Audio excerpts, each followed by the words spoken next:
panel. Welcome and thank you for joining us. I'm going to start, so the way that I've structured this is I'm going to ask a block of questions to each of you and give you about 7 minutes to respond.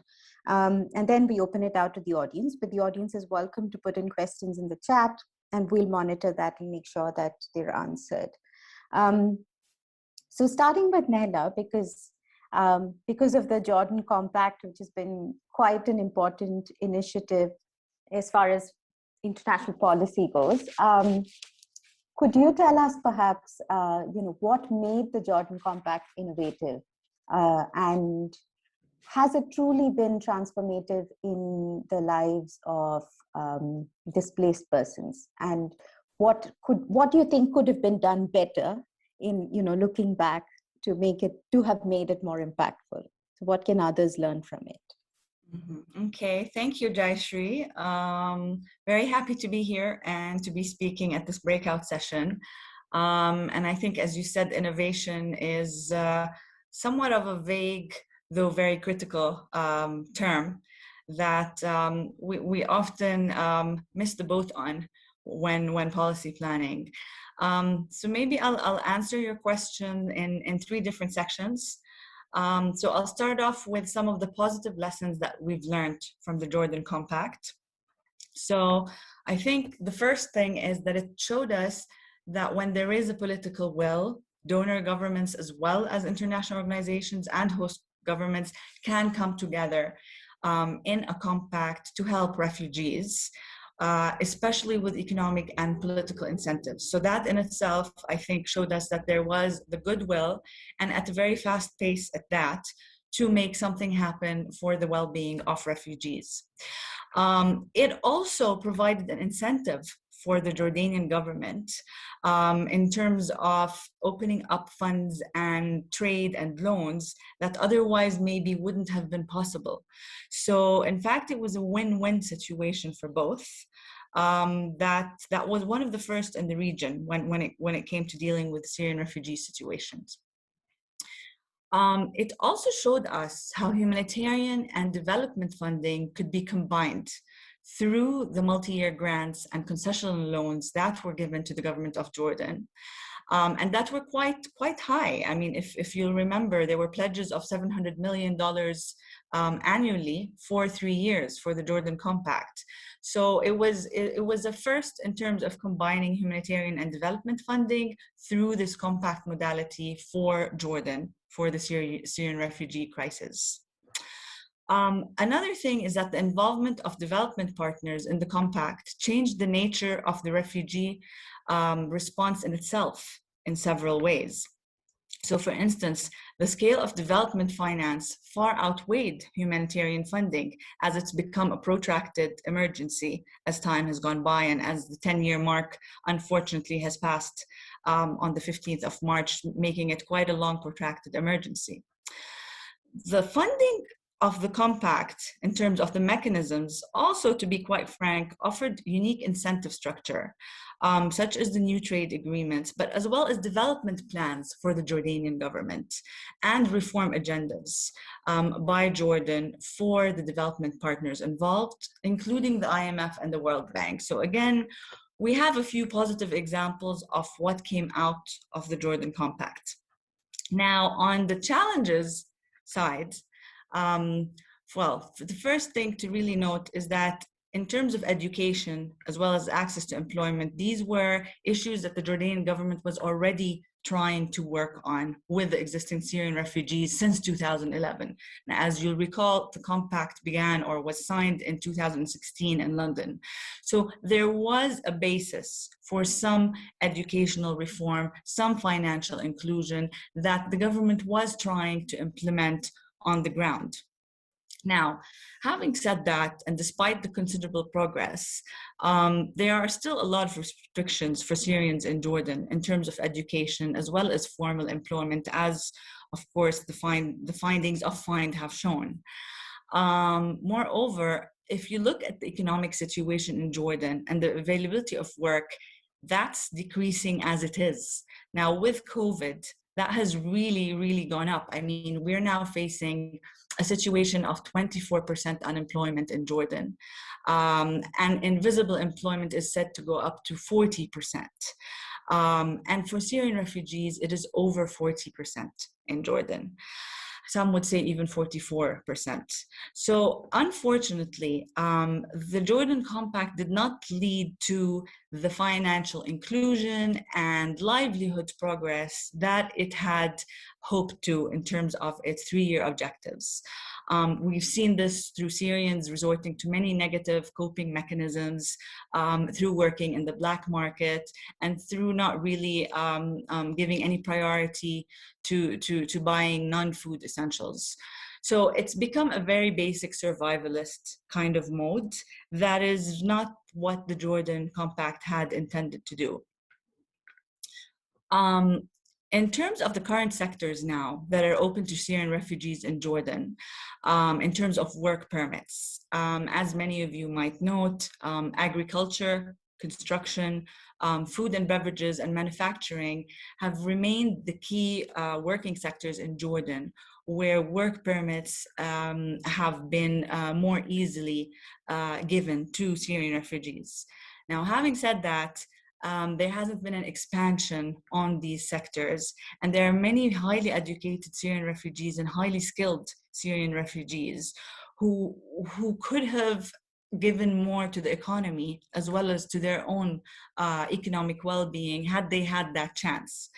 The Jordan government has, however, given some flexibility in terms of the work permits for these sectors that was not possible before, other than in agriculture and construction. And this was a new regulation that was put in place at the end of December 2020. So there are steps towards enhancing work sector expandability, if you will, but it's slower than the Jordan Compact had hoped for. Also, the fact that the Jordan Compact didn't integrate Syrian refugee voices from the outset and ask themselves what they thought would be best for them. That's, I think, another key challenge that we see in many of the policies or lack of activities and actions that came about or did not come about. Now, finally, I'd like to end on a note with a few points, Jayashree and everyone around, on what we could do better next time around. If there is a next time around, I hope. So first thing is, I think we should ask refugees themselves what they need. Refugees' perceptions of policies and programs are often quite different from the official design and implementation of policies. Secondly, donor governments, host governments, and international organizations are currently considering new refugee compacts that should start with refugees. However, they need to be realistic also about what kind of arrangements work for refugees, but as well as host communities.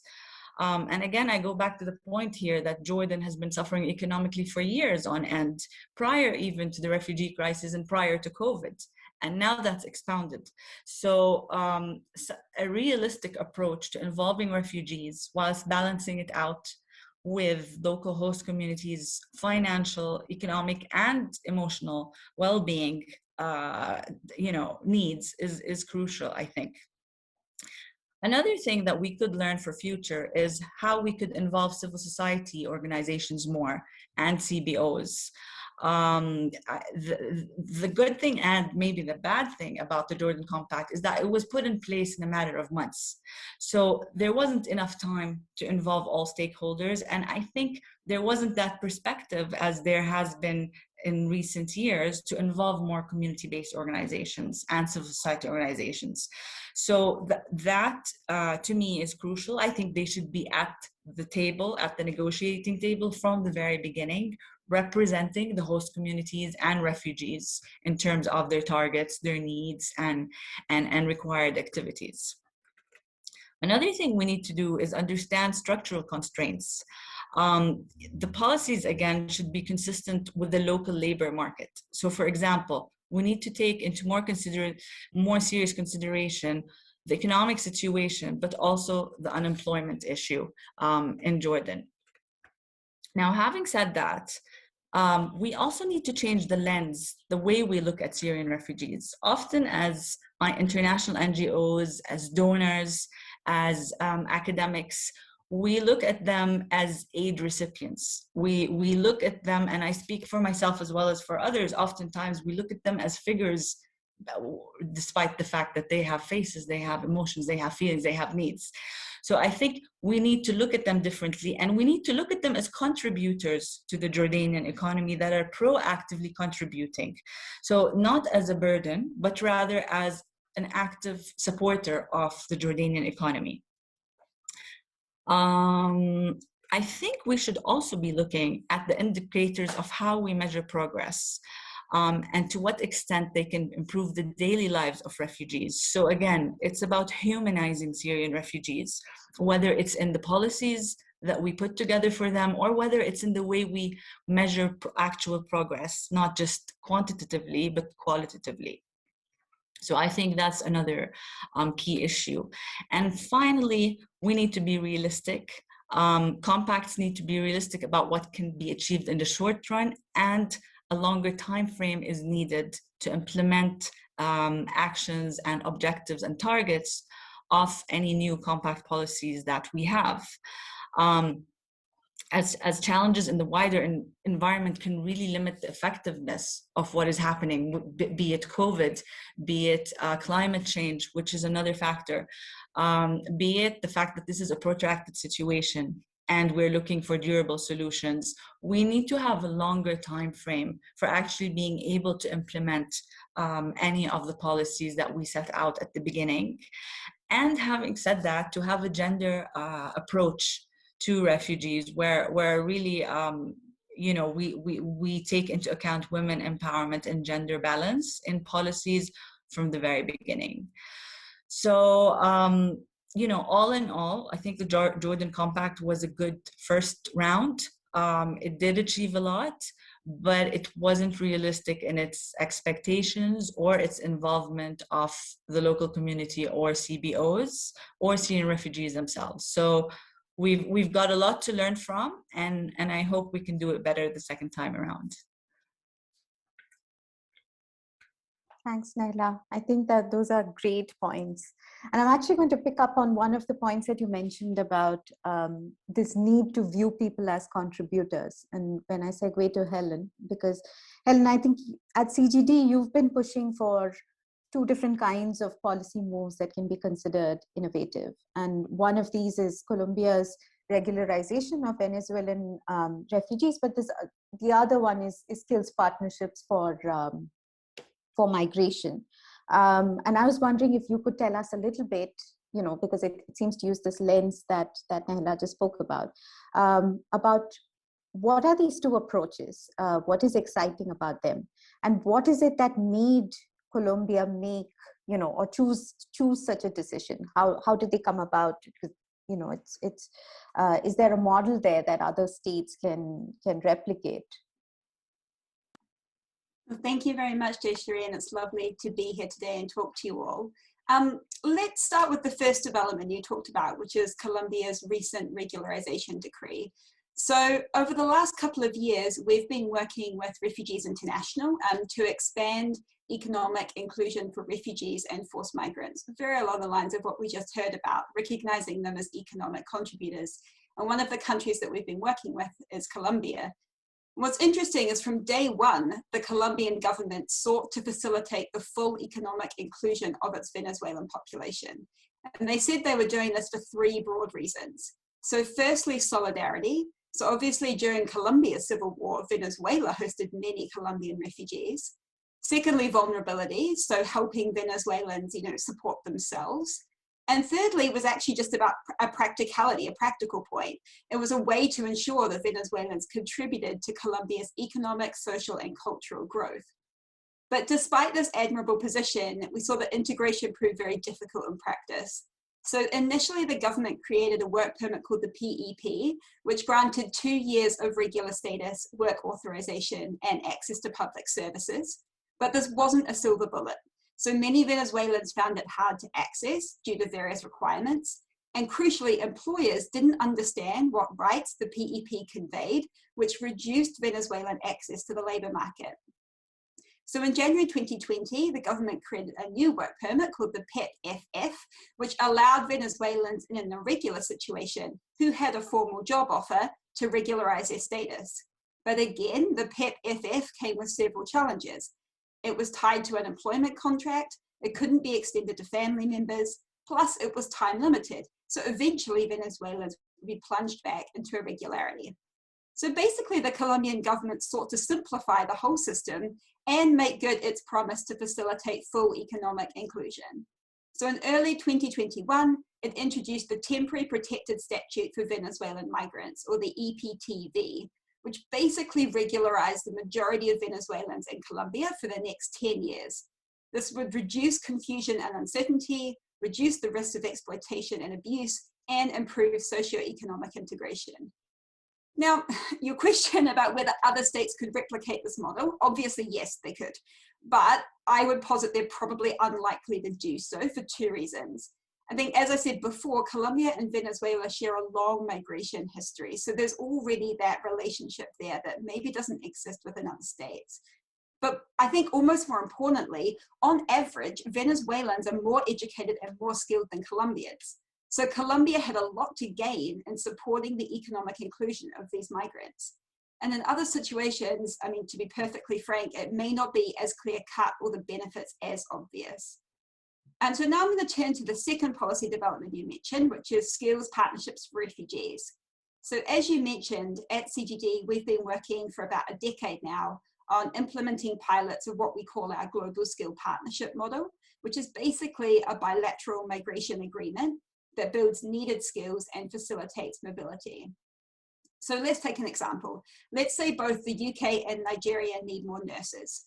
The UK could invest in training nurses in Nigeria, as well as supporting their Ministry of Health with training and health system development needs. Half of those who graduate would move to the UK and half would stay in Nigeria, reducing brain drain and contributing to economic development. Now, what's interesting is currently none of the pilots involve refugees or displaced populations, but that might be about to change. So there are a few countries we're speaking to who are implementing or thinking about implementing similar partnerships in countries with large refugee populations and involving those refugee populations in the rollout. So how could this be done? It's interesting that you're talking about the Jordan Compact being replicated in other situations. We worked with the IRC for a couple of years to try and design a form of a refugee compact for the Rohingya crisis within Bangladesh. And within that project, we wrote a paper that posited that the Rohingya could be involved within this global skill partnership. For example, they could be trained in a skill needed in the Bangladeshi labor market and then given the right to work and plugged into Bangladeshi employers.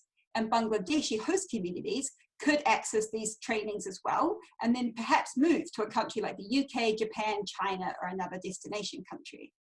Now, we specifically designed it this way because surveys showed us that the Rohingya didn't want to move far from home, but there's no reason why the refugees couldn't be involved in the track that facilitates mobility as well. But what's interesting was at the time, the idea was very quickly buried. There seemed to be very little political appetite and too many ethical concerns. Now, in the last couple of years, I think that's been shifting. So organizations like Talent Beyond Boundaries are already mapping the skills of refugees in host communities and facilitating their migration.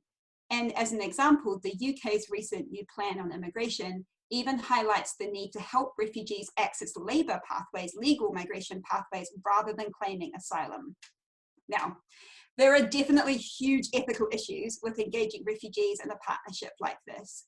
How would you make sure that you aren't just privileging those refugees who are already able to access primary and secondary education? How would you balance the needs of refugees and host communities? And let's be fair, does this just give countries of destination an out, allowing them to keep refugee resettlement numbers low and picking the refugees that they want? Now, all of these issues absolutely should be worked through, and prominent players like the ILO closely engaged. But I do think that a model like this shows promise. I mean, let's be fair, resettlement numbers are historically low and unlikely to grow anytime soon. These types of models could be a way to meet needs on all sides. removing refugees from protracted situations, and helping employers and countries of destination with needed skills.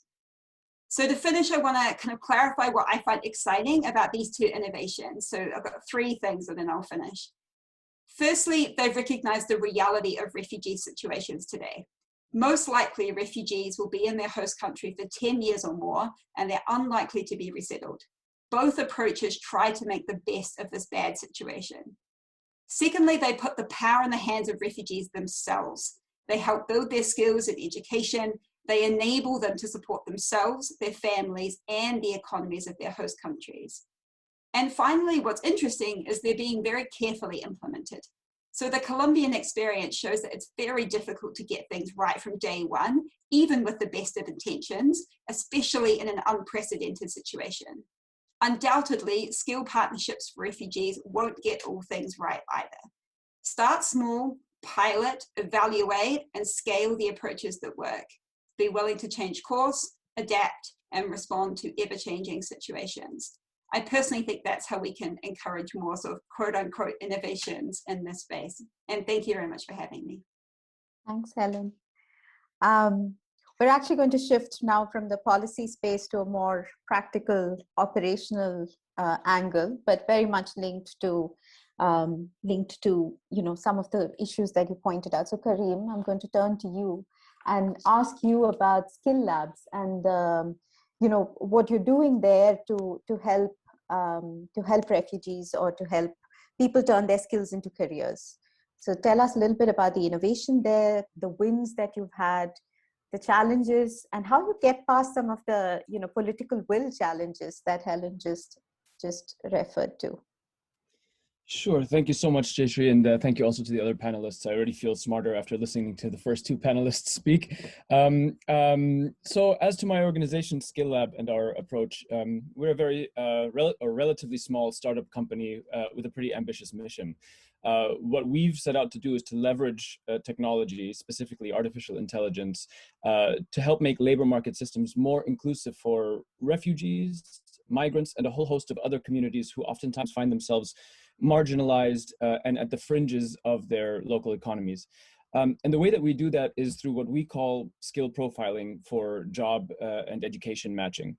So we partner with mission-driven organizations that can be public employment services, private employment services, but also nonprofits and NGOs who are working directly with refugee communities and supporting them to access either livelihoods directly or access education and training that could lead or create access to livelihoods in their local context.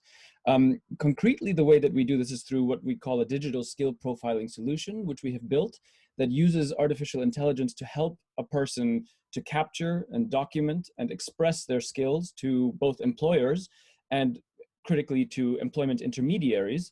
So when explaining what's innovative about our approach, I think it's important to first consider what the status quo is in terms of how labor markets tend to function, especially formal labor markets. So most formal labor markets still function on the basis of what I would deem to be old mechanisms of connecting people with job opportunities that are based on resumes.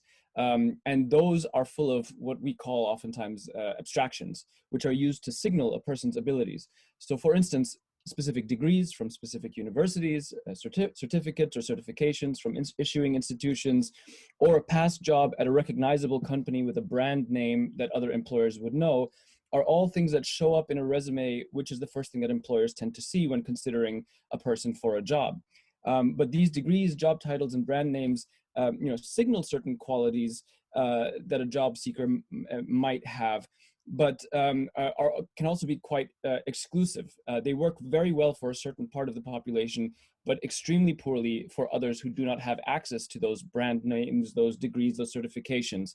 And sometimes that is best explained through an example. So if I were to tell people in this webinar right now about a person named John who had a bachelor's degree in communications from Tufts University and worked as a salesperson at Pfizer, you very quickly would be able to create an image of what this person's skills, abilities, backgrounds, and sort of career might look like moving forward.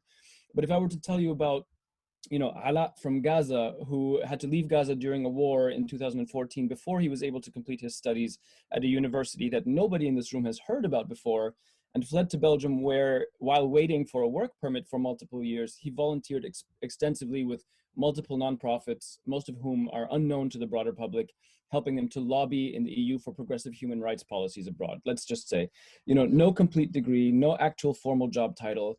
Does that person not have valuable skills that should show up on a resume and be valued, or on other documents that employment services can rely on? And of course, as a matter of fact, Ala is a real person who actually became the director of public relations at Skill Lab, for example, despite struggling with traditional employment services. And to concretize that with another example, how do you actually document somebody whose experience is completely informal? So if you can imagine somebody who let's say, whose livelihood was tied up in or involved cooking home-cooked meals and selling them at a local market, while supporting 4 children in a household. Those experiences are incredibly valuable in terms of knowledge and skills gained, but those things don't show up on documentation in formal labor markets and are oftentimes undervalued. So this is what Skill Lab tries to do. Our application attempts to help people who often don't have the privilege of access to these abstractions that I mentioned earlier, to perform an automated interview that captures their useful skills across their experiences, regardless of where and how they were obtained, and automatically map them to occupations and career that show sort of what kinds of sectors, industries, or specific jobs might demand or need those skills that they gained. And we train our partners in this new approach of skill-based profiling and matching to try to help ensure that we drive institutional change as well. And lastly, on the innovation part of it, I would say that what's also innovative about this approach is the use of AI. So a lot of the times, whether somebody does have formal certifications or not, the burden of expression when it comes to interviews or marketing oneself in a labor market is a difficult thing for many people to deal with.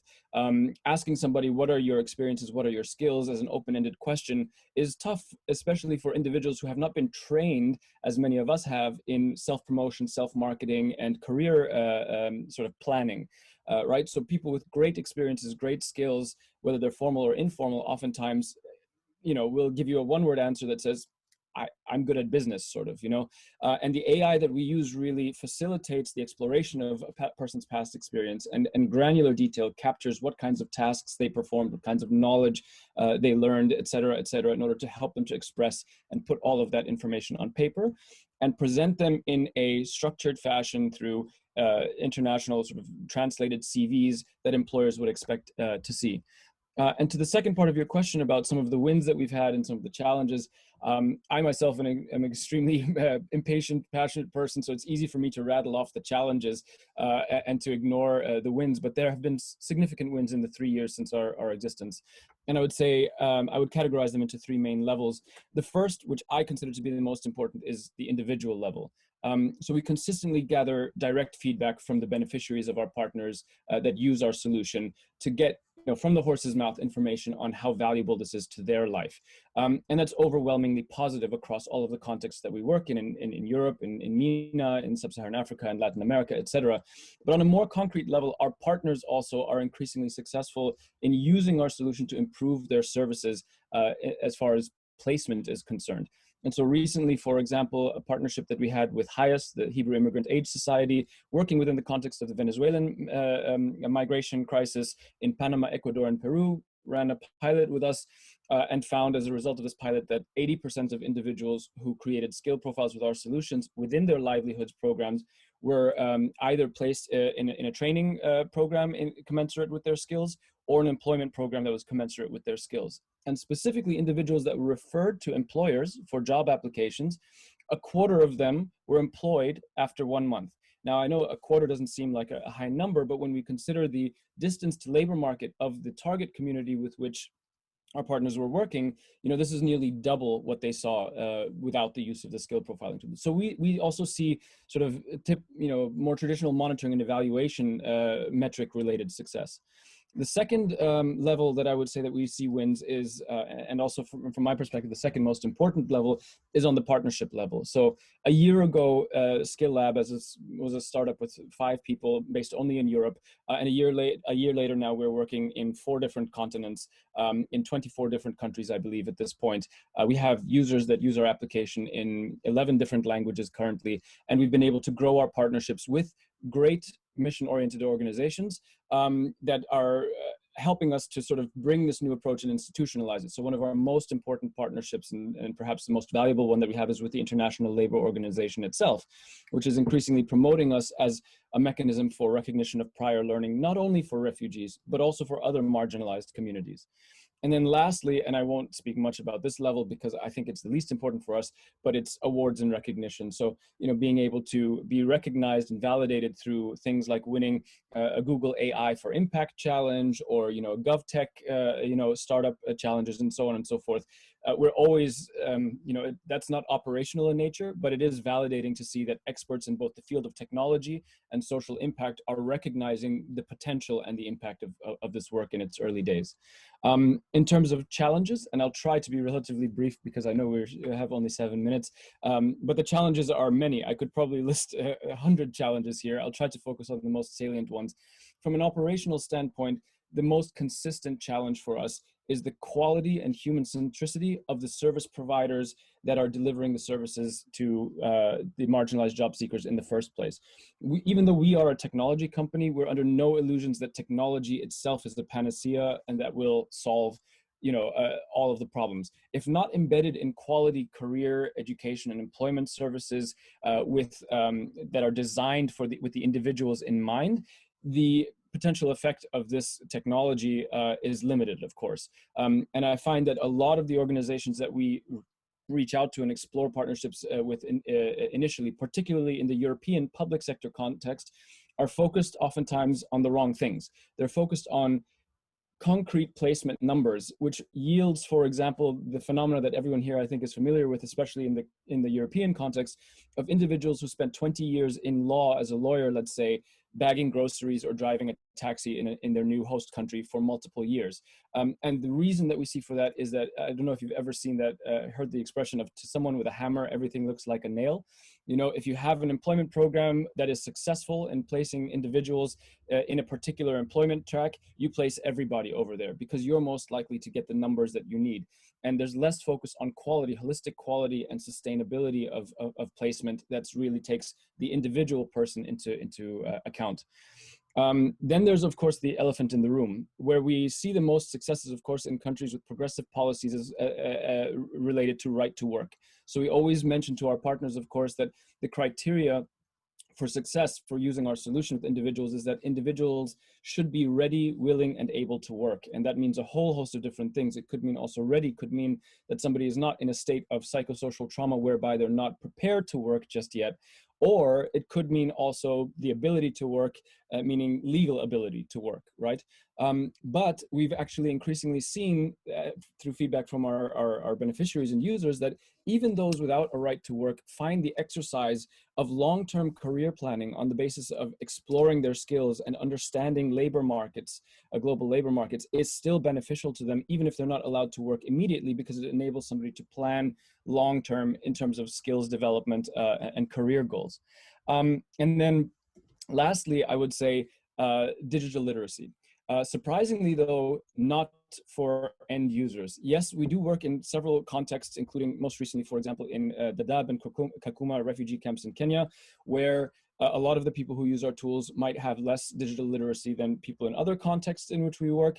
But when I say challenges with digital literacy, I think when that's combined with the quality of services of good partners that recognize this, that's not so much of a challenge. The digital literacy challenge is actually on the institutional level with our intermediary partners.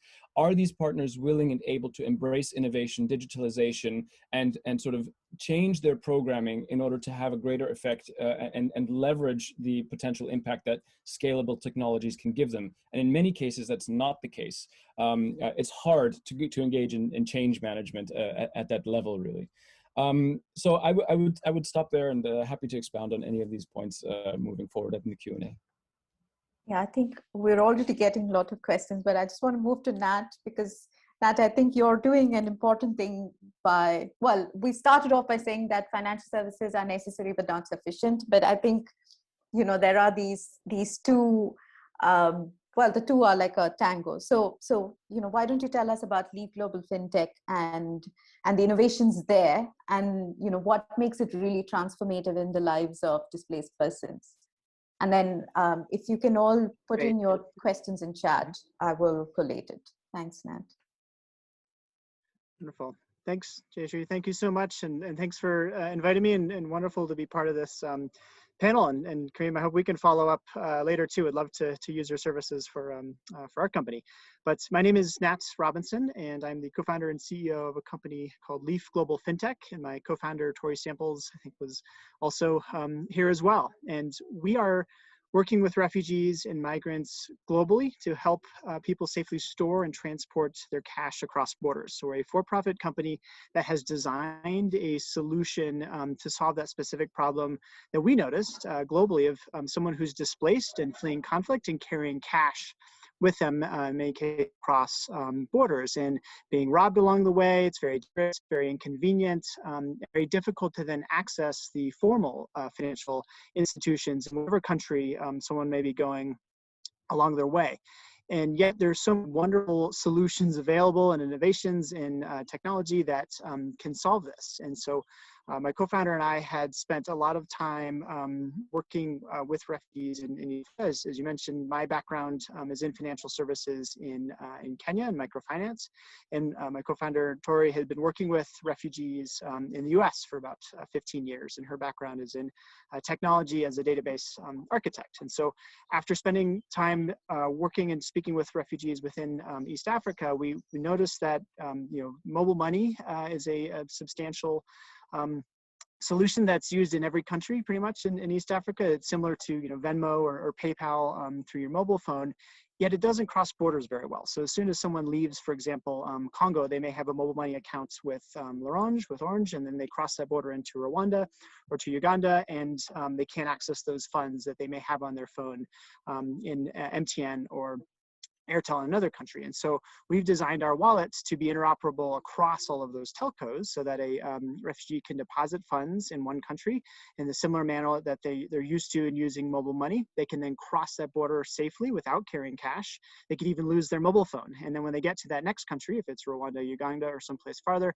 they can still access those funds and pull those funds back down into that local payment network and use it to make payments, or at least to have more cash with them when they arrive. And what we also discovered in rolling this service out is that there is a demand and need for remittance services. And we thought there's lots of opportunities for remittances, but it turns out there's really not any good ones that are affordable and safe, that someone can actually withdraw funds or go to a Western Union branch and not be a target for robbery. And so we have been working on now incorporating remittances from the UK and US and parts of Europe to then connect with friends and family abroad who maybe want to send funds back home to family members either on the move or in refugee camps. And we've also designed our wallet to work on both smartphones and non-smartphones, as there are 2.4 billion people around the world who don't have smartphones and still need to access financial services. And we've been able to keep our costs low and our transparency and security high by leveraging blockchain technology. And that's what our platform is built on. It's a system called the Stellar Distributed Ledger, and it was designed to do very small cross-border transactions very quickly and very affordably. And it brings a lot of transparency to those transactions, which is important not only for our customers, but also financial institutions that might be working with our customers in the future if they want to say get a loan, and they can bring their transaction history almost as a credit score to those institutions. And we're still very new. We've launched last September in Kenya, Uganda, and Rwanda. We have about 4,000 customers at the moment. A little over half are registered with refugee IDs, and We're doing about 1,200 transactions per day, so also growing and looking to expand new markets and new countries as we roll forward. So I think you're right. Financial services is not the end-all solution for everything. It is an important piece, and we thought if we're going to start with something that we can execute, let's look at savings and cross-border transactions first. The next piece that I'm excited to roll out with Leaf is a lending application. So we're gathering all this transaction history and data on our platform.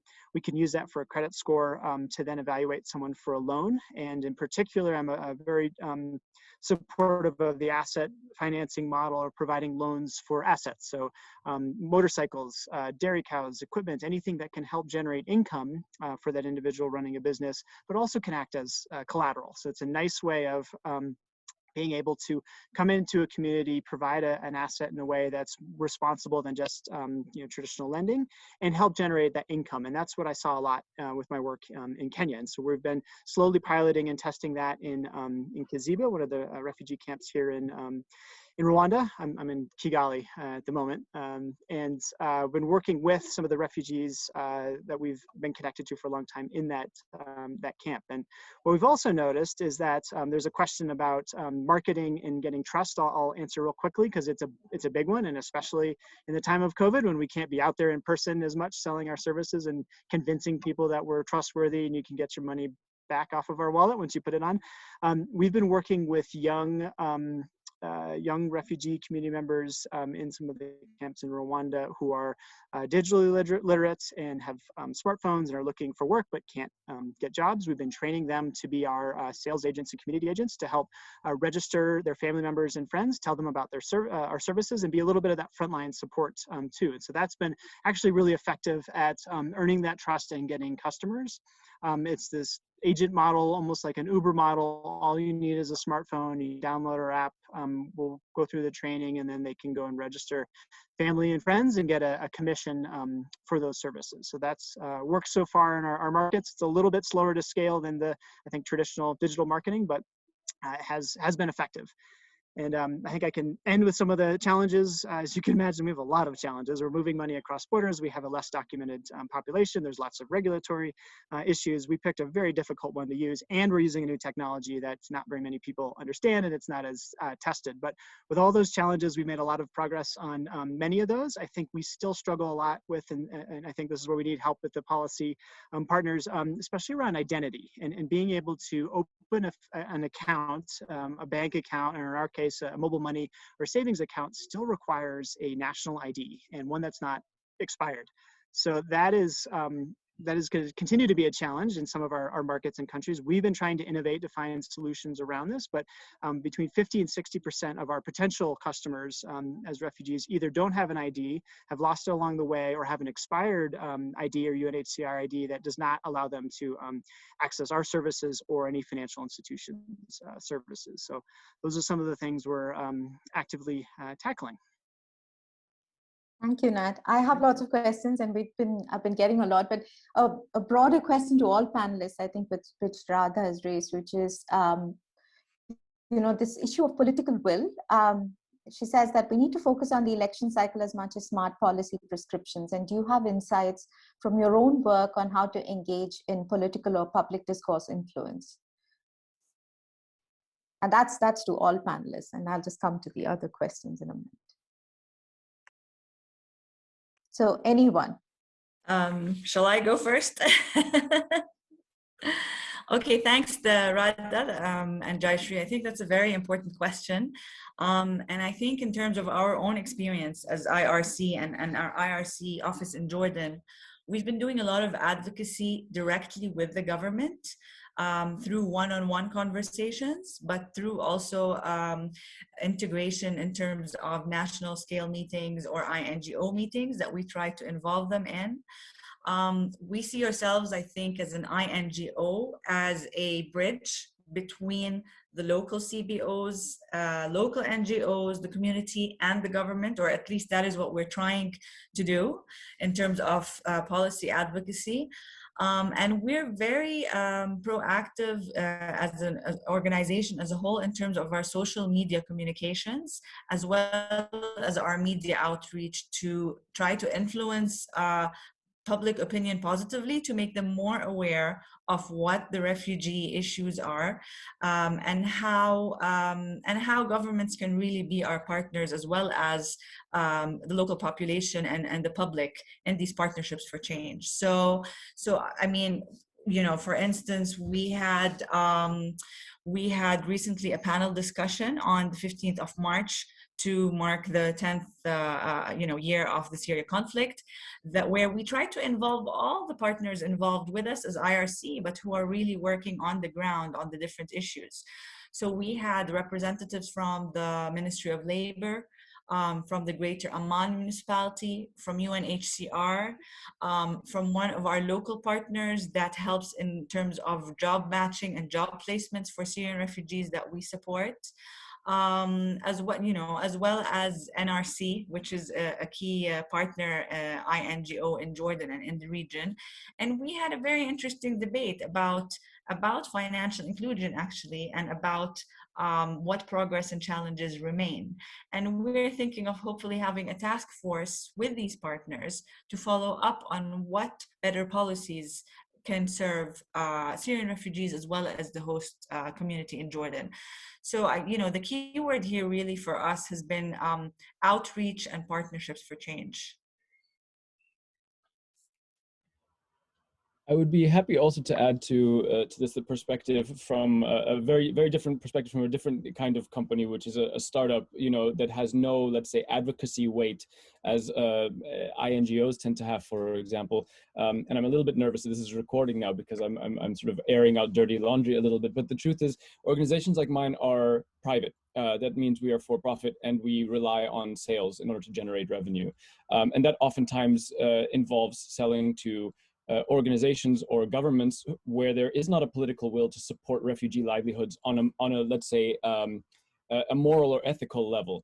As a matter of fact, you might be working with government agencies or local municipalities where the leadership political will is actually in the other direction, is that they're actually quite antagonistic towards this community. How do you deal with that kind of a situation? And what we found, or the trick that we try to use, which I hope doesn't get advertised broadly or put my name behind it, is to find out what makes those individuals tick. And that could be, for example, not the ethical argument, but rather the cost-saving argument, let's say. This is what it costs to have individuals, be they refugees or others, outside of the labor market or on the fringe of the labor market, both in financial terms, but also in terms of public health terms and other things. There are numerous studies in virtually every country that we operate that sort of put numbers behind these things, and to make a case that by sort of actually addressing this issue with more inclusive practices, you actually stand to get a benefit by being able to reduce your operating costs, for example. So it's almost a Trojan horse argument sometimes in order to be able to sort of get somebody to open the door towards more inclusive practices. So I just wanted to share that tidbit. And I would also say that when we talk about political will, from our experience, there's political will in the public sector, but we find also there's political will required even in the private sector. When we talk about big employers and so on and so forth, there's politics within those organizations that mirror oftentimes the broader societal political will, basically, that needs to be addressed when you're working at the operational level as well. Yeah, just to build on what Kareem was saying, I mean, I'm a researcher, so I would like to think that research obviously changes the minds of policymakers, but I'm not sure that's always the case. I do think finding champions within certain organizations that agree with your position and where you can use them to leverage within organizations is important. I also think, as Kareem was saying, work out what's important to them and try and build off that. That's something we did quite a lot in Bangladesh, trying to appeal to the government's own development priorities and working out ways in which we could get international organizations to support those priorities almost completely separate of the Rohingya population, and then sort of sneak refugee issues in as part of a much broader initiative, which did seem to have a lot more traction in addressing the refugee issue head on. But on that note, I would say that sometimes governments have completely contradictory priorities, and it's very difficult to get politicians, at least in public, to admit that they care about this issue and want to take policy steps to address it. I think Bangladesh is the prime example here. I mean, their primary focus was on ensuring Myanmar took responsibility for the atrocities that were committed within Myanmar and across the border, and to accept the Rohingya refugees back. And therefore, any efforts to encourage refugee integration were sort of going against that much broader advocacy effort within the government. So how can you aim to support of refugee livelihoods over a long time scale that obviously all the politicians in Bangladesh knew was the case, while also fully appreciating their overall policy position and trying to support that as well. I just also want to quickly pick up on a comment that was in the chat, which was about whether there was any research measuring the impact of the Colombian decision. Obviously, it's quite new, but there are organizations like myself that are tracking this.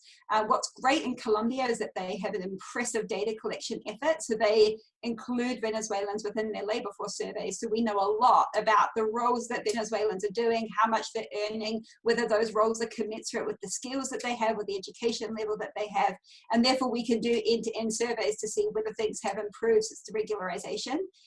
What's interesting is that there actually wasn't that much of an impact from the original work permit. There was some really good research done by Brookings and other local organizations showing it didn't have that much of an impact because of all the constraints to being able to access it, and because of the constraints on the employer side as well. So I do think it's very important to track this policy implementation so that we learn lessons for other countries who are considering similar efforts.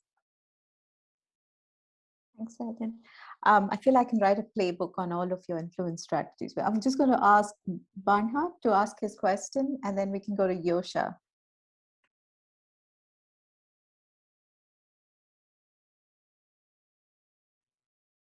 Bernhard, do you want to ask your question? Would you like me to read it out? It's a question. Oh, it's a question to Nat on leave, and so he wants to know if the money actually moves across borders, or is it limited to accessing the money through withdrawal, and how do you get around the regulatory and licensing issues? And then he has a question to Kareem after on, is it possible to get a demo of your system? I want a demo too. Sure, happy to answer that one. Yes, so it's the regulatory one is a question that we've been working on for a long time. I'm also a lawyer in the US and have been, I think, maybe a little too conservative on our approach on the regulatory stance.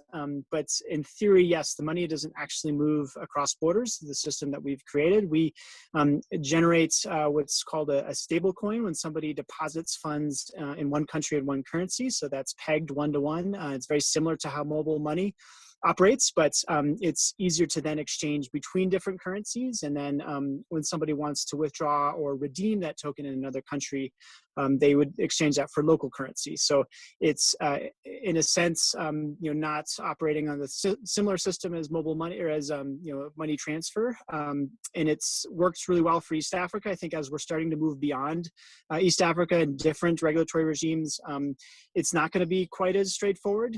We are looking to partner with banks within the region. So EcoBank, for example, who would then have all those licenses and be able to take deposits.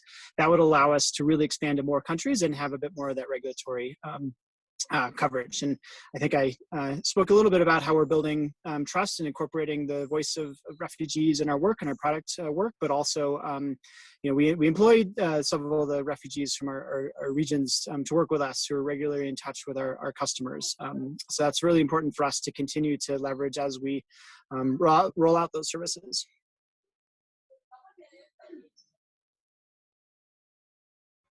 I think I can very in just less than 20 words address the question about whether it'd be possible to receive a demo of our solution. Absolutely, yes. I've already shamelessly posted a few email addresses if anyone is interested in following up for a demonstration, or feel free to visit Skill Lab's website, skilllab.io, and schedule a demo there. I'm more than happy to have a demo at any time, but probably not right here in this forum.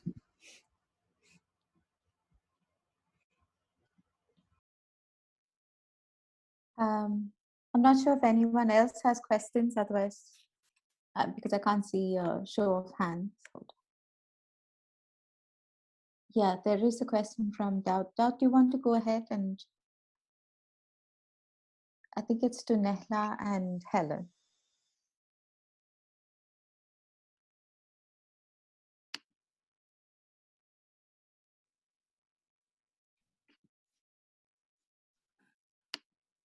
Hello. Hi, Daud. Go ahead. Okay, thank you so much for the opportunity. My name is Daud Warsame, and I'm a refugee living in Kakuma refugee camp. Currently, I'm in Nairobi, and my question goes to Helen and Nahla, and it is about how humanitarian and development assistance, when combined, can mutually benefit the refugees and the host community. For the two scenarios where and shared with us, it's like something very interesting to come across. For as far as I'm concerned, such kind or that level of partnership between the humanitarian and the host communities doesn't always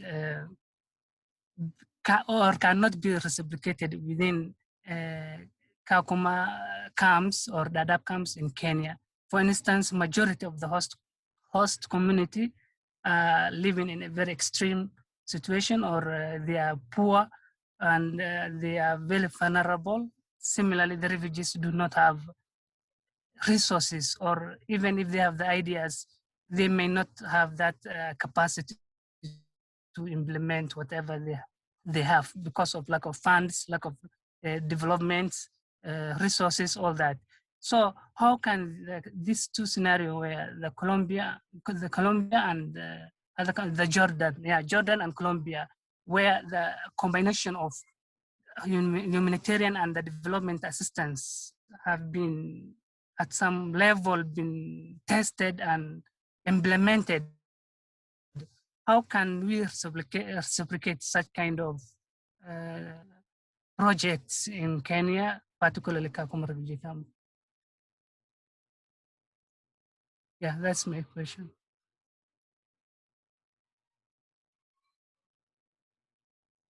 Do you want me to go first, Nala? Thank you very much for your question, Nala. And we're doing some work in Kenya with IRC over the next 5 years, including in Kakuma. So it'll be really fascinating to stay in touch. And it's a very good question. What's interesting about the Venezuelan response is it is, on the one hand, the most underfunded refugee response ever.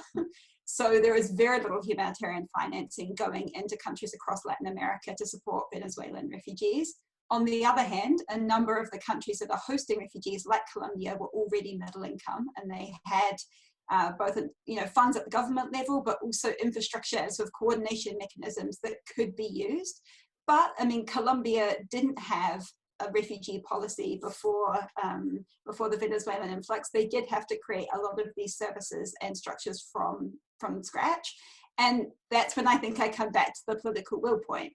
They put in place all of these structures because they wanted to, because they saw the benefits of doing so, because they thought it was important to facilitate economic inclusion. And from the little bit I know about the Kenyan situation, that political will is not always there, particularly at the national level. What's interesting in Kenya is that there are, especially at the sub-national level, some rights being provided in certain situations. And I think it's going to be really important to monitor that and seeing what the impact of that is, so we can make the case as to why it should be rolled out more broadly. But I do think that you can create this infrastructure and you can bring in humanitarian assistance if that political will is there. Yeah, and maybe just to add to what Helen said, I think definitely that infrastructure can be created, especially if the economic situation is quite severe around the camp, and obviously within the camp especially. And I think one thing would be to really focus on CBOs, community-based organizations, and local NGOs, and have them as your representatives with the local leaders, and then from there take it up to headquarters or regional offices. But they should have these implementation processes or these infrastructure already available. I think it's about the refugee leaders also within the camp establishing the openness and trust, which obviously the community-based organizations also have to do. So again, I think it's taking it from local to global through starting at the very local essential levels, and then you know, building around that. Yeah. Thanks, Neda. There's I think we have time for one last question, and there's one from Yusra. And Julie, of course, has lots of other questions, which I'm hoping we can follow up on over email. But Yusra says, and this is to Kareem, where she says that you're a social enterprise, but you're charging a fee against your service, and have your end clients been comfortable paying that fee? And is there any difference between refugees and hosts? Thank you, Helen. Helen has to drop off, but. Sure. Thank you, Yusra, for the question. It's a complicated question. I'll try to keep it the answer brief. The answer is it's a very mixed bag. So one of our biggest challenges as a social startup that's based in Europe, that works a lot in Europe, but now increasingly also works a lot in sub-Saharan Africa, in the Middle East and Latin America, is exactly that ability to pay. But just to clarify, the way that we as a social enterprise work is we still keep our service always entirely free for the end beneficiary and user, and our fee is charged to the intermediary service provider. So this could be the Public Employment Service, it could be the Danish Refugee Council in Kenya, for example. We always make sure that the end user, who's in a situation usually on the fringes of the economy, who we're trying to help find livelihood, doesn't actually have to pay in order to access livelihood. And the ability to sort of price things out is different according to the different type of institution that we're working in. So as you can imagine, a 20-person nonprofit in Panama is not going to have the same level of comfort paying a certain fee that the National Employment Service of Belgium would have, for example. And the way that we deal with that situation, and this is common in the technology sector, is to sort of modularize our offering so that anybody, regardless of their budget, would have something to gain from using our solution. So there are add-ons to our service or specific features of our tool that can be modularized in such a way as to fit specific budgets.